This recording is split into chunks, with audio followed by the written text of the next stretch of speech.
Доброго дня, шановні сябры. Сегодня 18 травня 2020 год.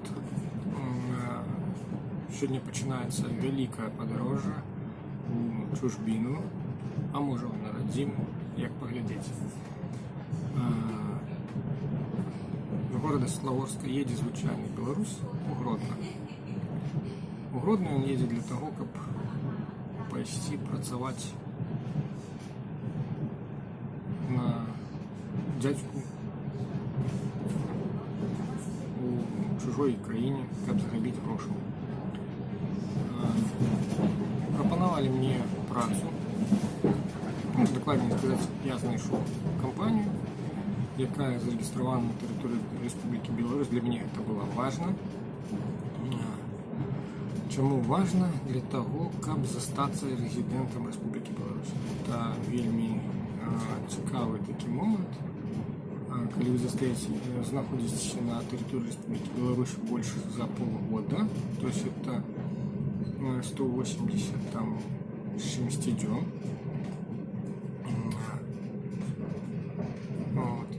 то вы застаецеся рэзідэнтам Рэспублікі Беларусь. Калі вы знаходзіцеся на тэрыторыі за тэрыторыяй Рэспублікі Беларусь меней, на тэрыторыі Рэспублікі Беларусь меней 180 дзён, вы губляете резидентство. То есть вы становитесь резидентом другой краины. Что значит резидентство? Относно нашей краины, я не думаю, что кто-то будет турбоваться на конт вашего резидентства. Но вы особливо ничего не згубите, коли перестанете быть резидентом Республики Беларусь. А вот набыть можно. Набыть можно шмат чаго. Наприклад, правы знаходження у другой країні, як беженца какого-нибудь. Так, едем в Гродно, а с Гродно поедем в Польшу. Куди докладно в Польшу, я не ведаю. Цікавий такий момент, да, кто-то скажет, что дурачок, а может кто-то не скажет дурачок. Не доведався, куди едет. Для меня головне, что есть магчимость кудись рухаться.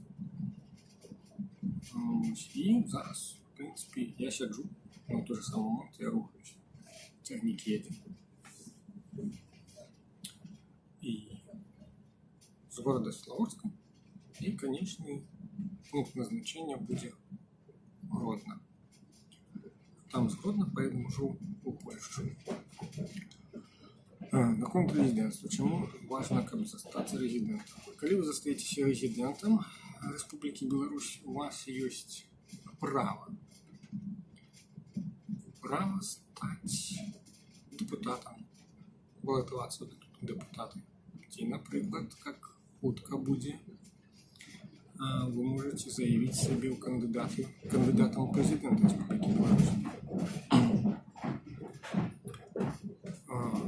Для кого-то, может быть, это не головне, для кого-то головне, но для меня, я колись отзначил, что треба имкнуться менять что-то в Беларуси. И поэтому, некая частка моей деятельности накирована не накирована, а воспринимается большинством асяроддзя як опозиційне. Чому вирішив змінити діяльність і поїхати в Польщу? Давно хотів спробувати попрацювати за межой. Был у меня опыт. Я ездил, где-то 15 дней працював у Латвии. Литва, да, в Латвии. Там мне, не сказать, что мне не сподобалось, там не сподобалось взаимодействие внутри самоорганізації, на яку я працював. І там не було ось гэтага заставання резидентом. То есть, коли компания зарегистрирована на территории Республики Беларусь, вы застаетесь резидентом Республики Беларусь. Вы официально находитесь тут. Вы платите тут податки, вы платите платить тут податки. Вот. Закон этого вы стать резидентом Республики Беларусь. Ну, в принципе, скажем так, цягнік, на яким я еду, это Гомель-Гродно. Один, наверное, из самых великих и длинных маршрутов. Вот. Праз Светлогорск проходит Гомель-Гродно. И есть один самый великий маршрут, это с Бреста в Витебск. Его хотят повеличить. Будет он вроде идти до Полоцка, идти до Новополоцка. Вот. Ну, по мере каких-нибудь новин буду дознімати ролики и потом буду монтировать. И будете глядеть. А? Обработать? Кого? Стол? Да, я не заразник. Я поняла. А вот. Это не это. Вот, это самое. Можно вот было заважить, как отбывается борьба с коронавирусом. Как-то там было сказано. Как же я... Ну, напишите в комментариях, я там, где он сказал.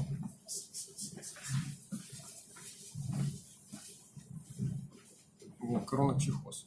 Вот. Ну, до наступного раза.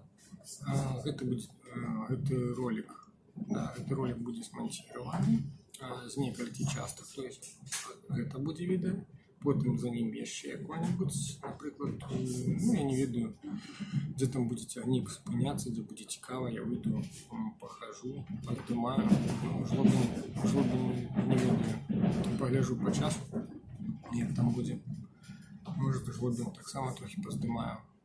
Вот. Ну, будем спыняться на працягу ўсяго шляха от, скажем так, с дому до места призначения. Вот. Значит, буду здымать, буду складывать ролик и решта он выйдет какой-то цельной часткой.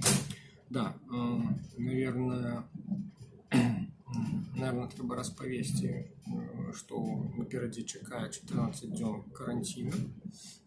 Вот, об гэтым я даведаўся з відэароліка канала Беларусь. Реально Беларусь. Вот, Артем Шапаров з Гомеля. Ранее канал назывался «Общество Гомель». Вот. И про карантин, наверное, так само буду снимать и буду выкладывать, буду распавядаць.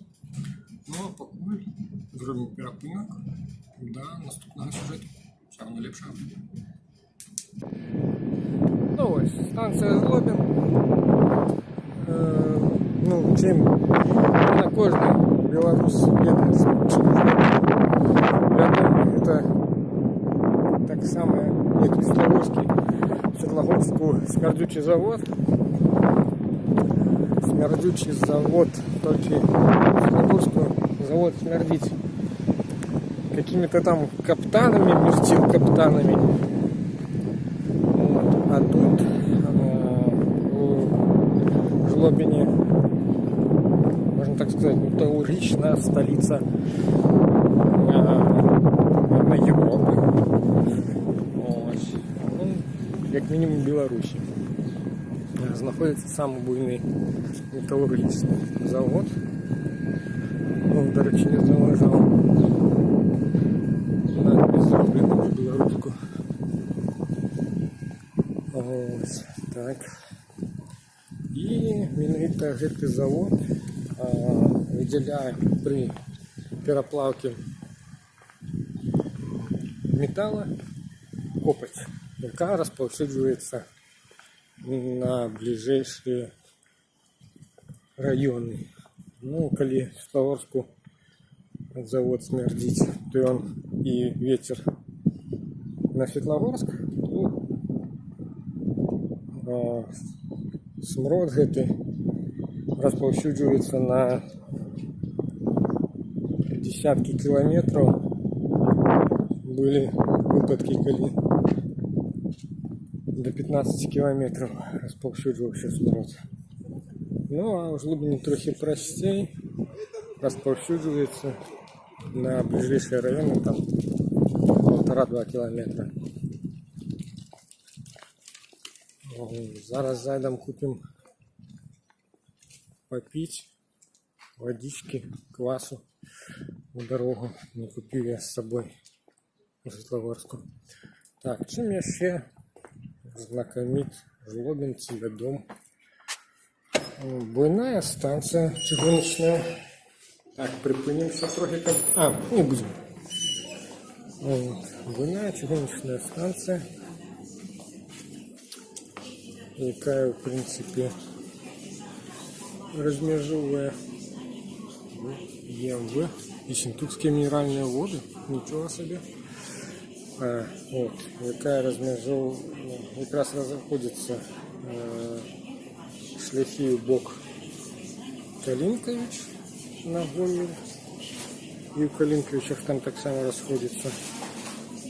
И так, а классика тут. Только лицкий квас тут. Ну что купить? Что мы будем куплять?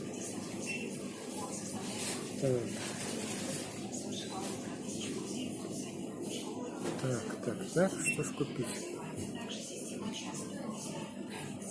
Квас нема, ну он есть. Ну давайте вот лицкий темный квас купим.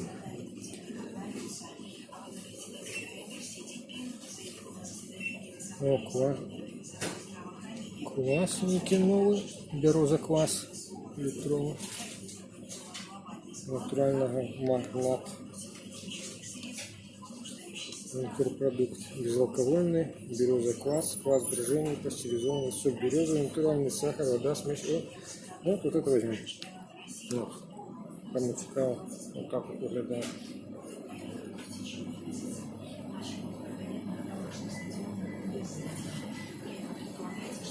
Ну, так. Да, были чугуночный узел.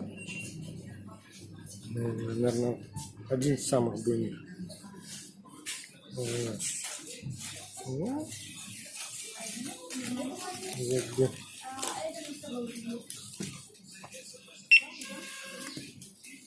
Карткой платим.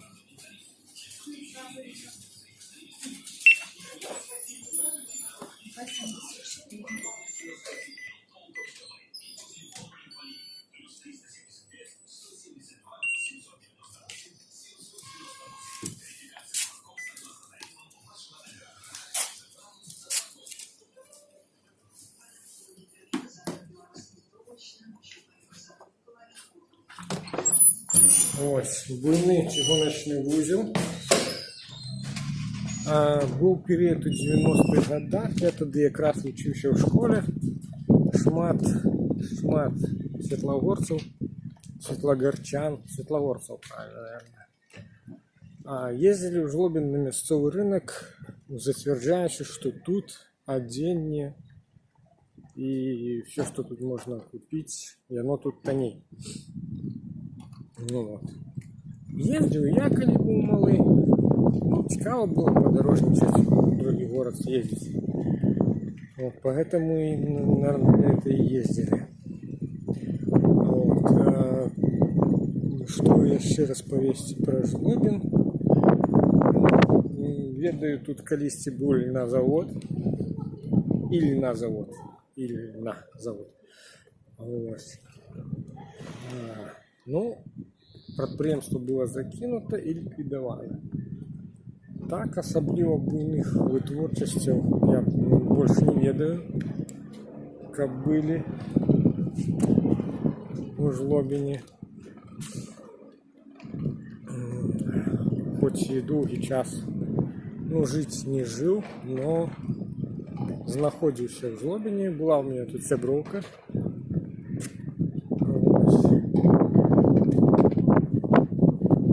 Частенько сюда приезжал. Ну, вот надпись вот эта тут Жлобин я как бы ранее не заважал. Что вот Жлобин по-белорусски. Ну и я не ведаю, як вам розповісти. Колись Калісьці некалькі год таму вырашылі ў горадзе Светлагорску усталяваць бюст Калініна на вуліцы Калініна. Не ведаю, спасылкі буду рабіць, на артыкул не буду. І калі падняўся народ супраць Петра Калініна, каб усталёўваць, шанаваць, так сказать, алтара белорусского народа, да? Вот. Одной из причин, чему треба усталяваць бюст, ось было адзначена, што ёсць памятная дошка аб тым, што Калінін выступаў перед працоўным, там что-то. Вот. Можно почитать, давайте почитаем. 16 июня 1919 года перед працоўнымі чыгуначнага узла станции Жлобин выступил старшыня ЦИК Михаил Иванович Калинин. Вот. Як бы эта памятная доска сведчыць аб тым, што чалавек штосьці рабіў. Ну, мы, калі выступали супраць, мы адзначалі больш, скажем так, упартыя факты аб тым, што не трэба шанаваць такога чалавека. Ну і, як вядома, у Беларусі шмат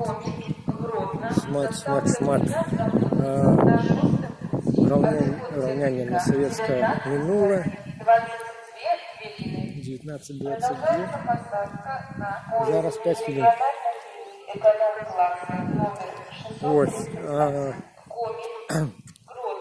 Ну і якби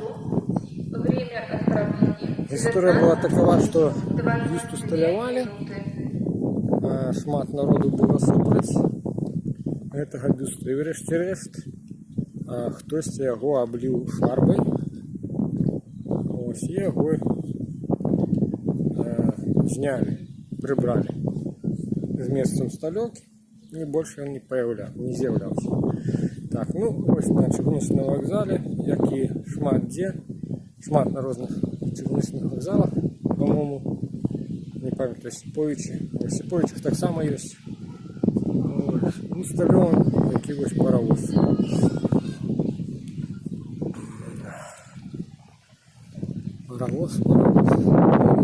Такие паровозы можна побачити шмат дзе. І в Орші, я бачив, стоїть, і в Осиповичах, і як же город називається. Все, у мене там живе. Ну от бачите, тут все по-белорусски написано. 16 листопада 1993 года по рашенню выканкама Жлобинского городского совета народных депутатов при уделе працовников чыгуначного узла станции Жлобин установлен паровоз Су-250-43 у сувязі з 20-годдзям адкрыцця чыгуначнага руху праз станцию Жлобин у гонар працоўных чыгуначнага узла перыяду 73-93 год. 1873-1993 год. Обновление паровозов виконала бригада локомотивного депо Жлобин на складі Закревського АПС і села Ткачова АПЛ. Ну, ось три громадянина Республіки Білорусь.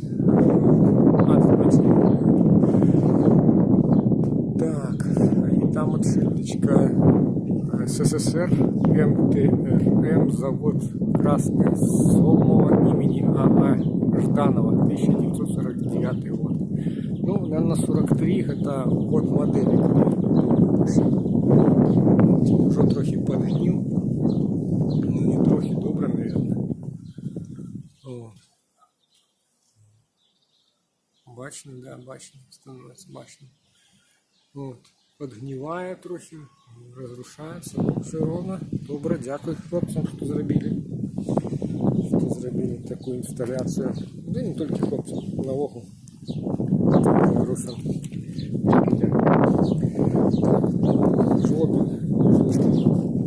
Жлобин размещены на реке Днепр. Вот. Поделен, в принципе, город на две части. На 3, на 4. Ну, где-то на две. Ну, на две буйные части, скажем так. Одна самая буйная, а другая меньше буйная. Это вот той бок, там вот за Чыгуночным вокзалом починається третій мікрорайон, який вельми страдає, скажімо, як-то покутує, правильно, вибачайте за мою русскую мову, покутує від смороду білоруського металургічного заводу. Ну, а з цього боку старый новый город, без другий микрорайон. Ну, там далее начинается там 17-19. Да, прикметно для города Жлобина. В Жлобине, по-моему, я докладно не памятаю, нема 4, 5, 6 там каких-то микрорайонов. Они начинаются там, по-моему, 1, 2, 3 и 19, 20, 21 и, наверное, уже 22 правильные. Вот, ну, да. Вот, пойдемте. Протягивается посадка на тягник межрегиональной линии экономики.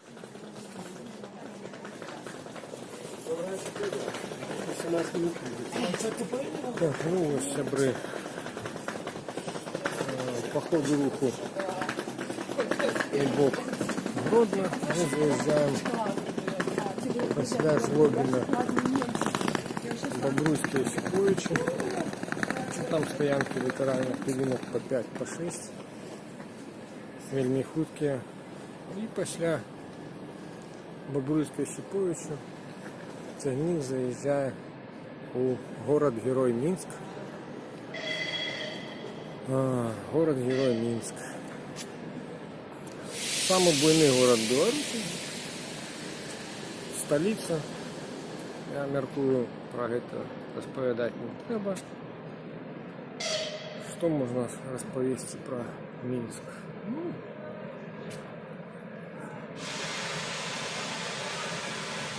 есть тут предприятия, самые могутные, скажем так.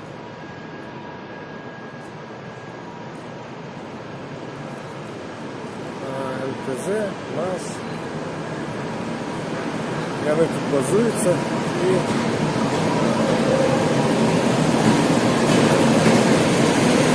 виробляються.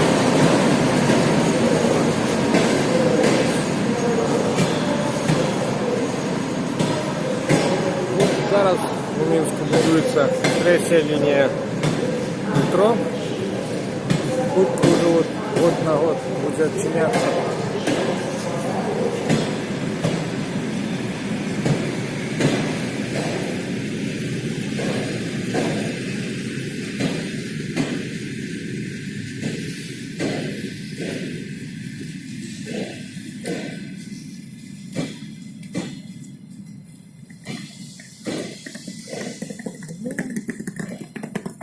Я не веду, що розповідати про Мінськ. Я його розповідати можна шмат чого.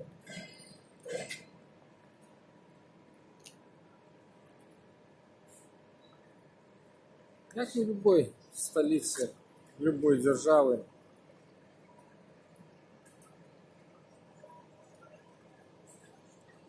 всі гроші стягнуті сюди, як і в будь-якому буйному городі.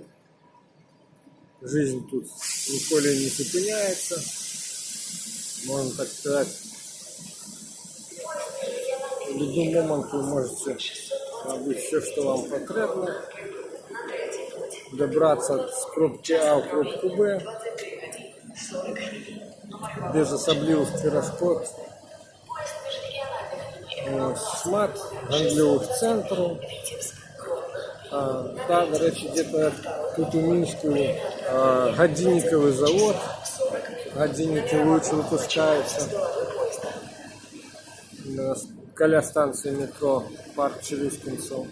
Ну, ось это будинок чыгуночного вокзала. Конкретно вот вверх, это третий поверх чыгуночного вокзала. Зала чекання, там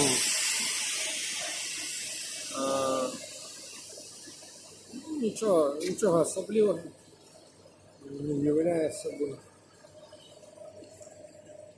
Є ще тут підйоми наверх, а є ще тунель. Далі ниже підйома тунель. В принципе, транспортное звучение поміж Светлогорском и Минском довольно-таки развито. Ну, относно маршрутных звучения в такси можно добраться быстро.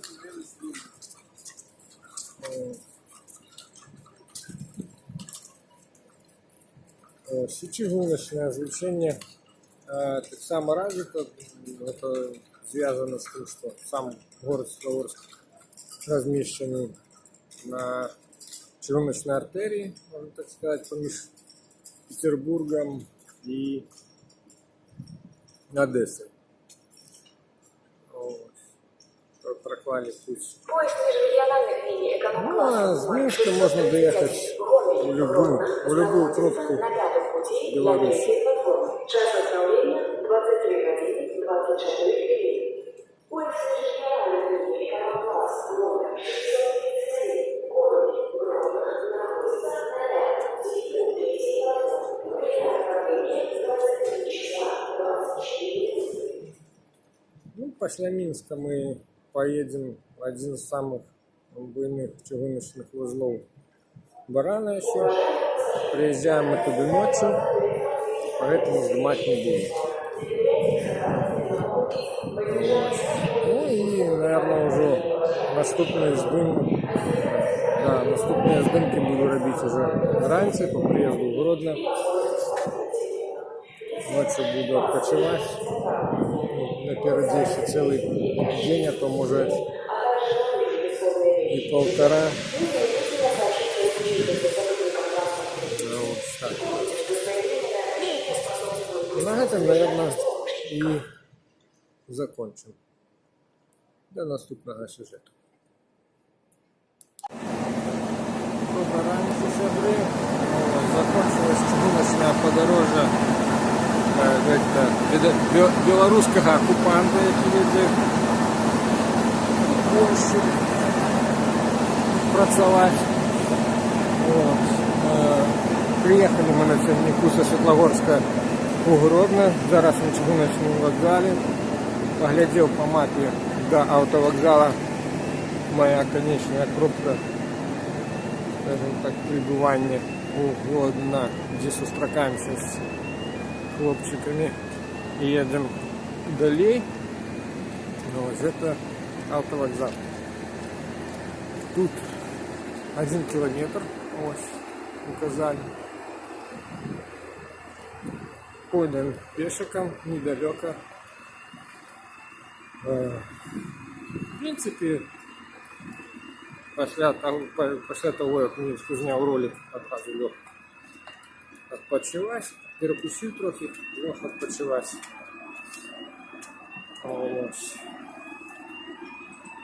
У Гродно я перший раз, не ведаю, что розповісти. Кажуть, що в Гродно вельми пригожа архітектура.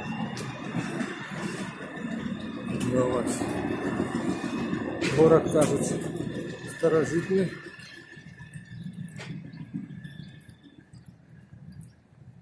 Помежный город.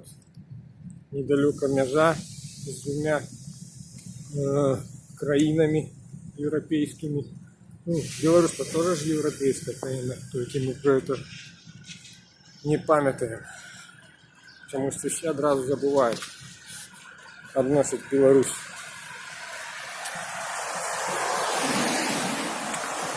Не до европейской краины.